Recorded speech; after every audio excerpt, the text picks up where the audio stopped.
A Bíblia começa com uma das frases mais conhecidas da história humana: no princípio, Deus criou os céus e a terra.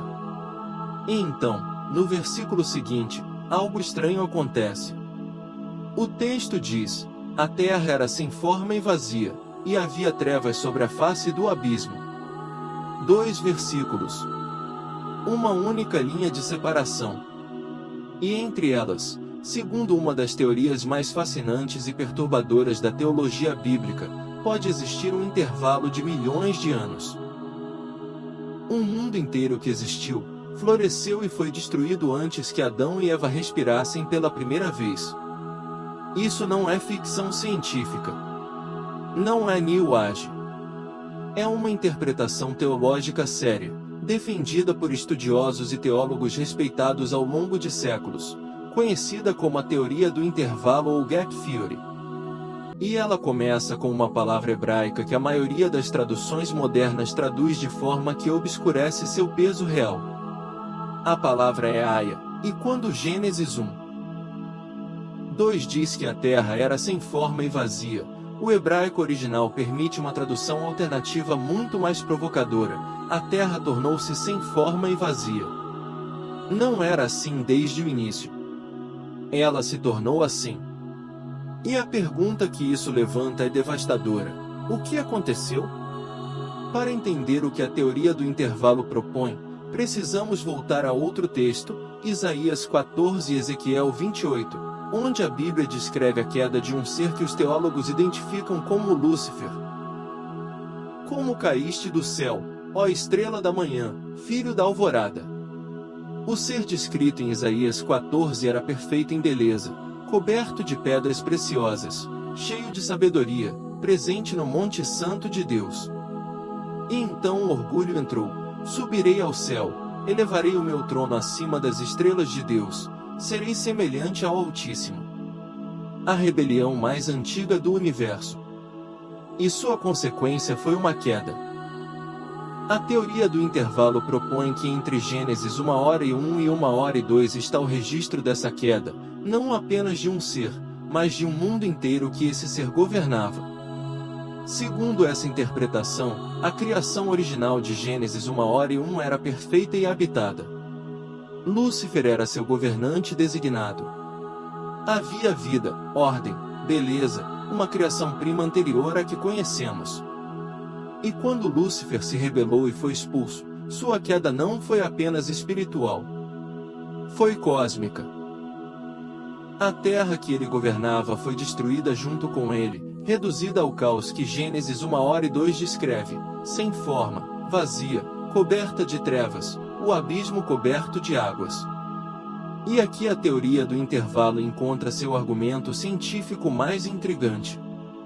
Os fósseis. A ciência registra evidências de vida na Terra há centenas de milhões de anos: dinossauros, criaturas marinhas pré-históricas, florestas carboníferas, extinções em massa. Como conciliar esse registro geológico com um relato bíblico de criação em 6 dias?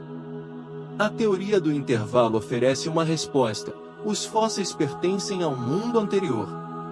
A criação de Gênesis 1:1. Ao mundo que existia antes da queda de Lúcifer e da catástrofe que transformou a terra em Tohu Vabohu, caos e vazio. O termo hebraico Tohu Vabohu aparece apenas 3 vezes na Bíblia. E curiosamente, nas outras 2 ocorrências, em Isaías e Jeremias, ele descreve julgamento divino. Isaías 34:11 usa Tohu e Bohu para descrever a devastação de Edom após o julgamento de Deus. Jeremias 4:23 usa as mesmas palavras numa visão de julgamento apocalíptico: olhei para a terra, e eis que estava sem forma e vazia. Não criação virgem. Julgamento consumado. A sugestão é que quando Gênesis 1:2 descreve a terra como Tohu Vabohu, não está descrevendo uma tela em branco antes da criação, está descrevendo as ruínas após um julgamento. O versículo de Jó 38:4-7 adiciona uma camada ainda mais perturbadora. Quando Deus fala do meio do redemoinho e pergunta a Jó: onde estavas tu quando lancei os fundamentos da terra? Ele acrescenta: quando as estrelas da manhã cantavam juntas e todos os filhos de Deus gritavam de alegria. Havia seres celestiais presentes na criação original. Havia uma audiência. Havia cântico. A criação não foi um ato solitário em um universo vazio, foi um ato celebrado por uma corte celestial já existente. E essa corte incluía o ser que depois se chamaria Lúcifer. A recriação que começa em Gênesis 1:03, haja luz, seria então não a primeira criação, mas a segunda. Uma restauração. Uma reconstrução sobre as ruínas do mundo anterior. E os 6 dias de criação seriam os 6 dias de reconstrução de uma terra que já havia existido em forma diferente. Isso explicaria por que o Sol e a Lua são descritos como luminárias já existentes no 4º dia. Não criadas do nada, mas reveladas depois que as trevas que cobriam a face do abismo foram afastadas. A teoria não é universalmente aceita, longe disso. Teólogos criacionistas jovens terra argumentam que Aya deve ser traduzido como era e não tornou-se, e que Toilva Borru descreve um estado de incompletude pré-criação, não de destruição pós-julgamento. Outros apontam que Êxodo 20:11 diz explicitamente que em 6 dias o Senhor fez os céus e a terra, o mar e tudo o que neles há. Sem espaço para um intervalo anterior. O debate é legítimo, sério e não resolvido. Mas há algo que todas as interpretações concordam: entre o versículo 1 e o versículo 2 de Gênesis, existe uma transição que o texto não explica. Uma mudança de estado que a narrativa registra mas não elabora. A criação perfeita de Gênesis 1:01.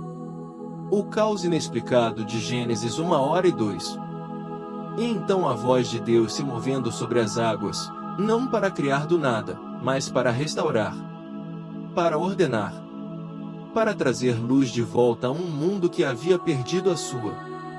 A pergunta que permanece aberta é: o que você faz com esse silêncio entre 2 versículos? Porque pode ser que nesse silêncio esteja escondida a história mais antiga que existe, uma história de beleza, rebelião, queda e recomeço que a humanidade repete em escala menor a cada geração.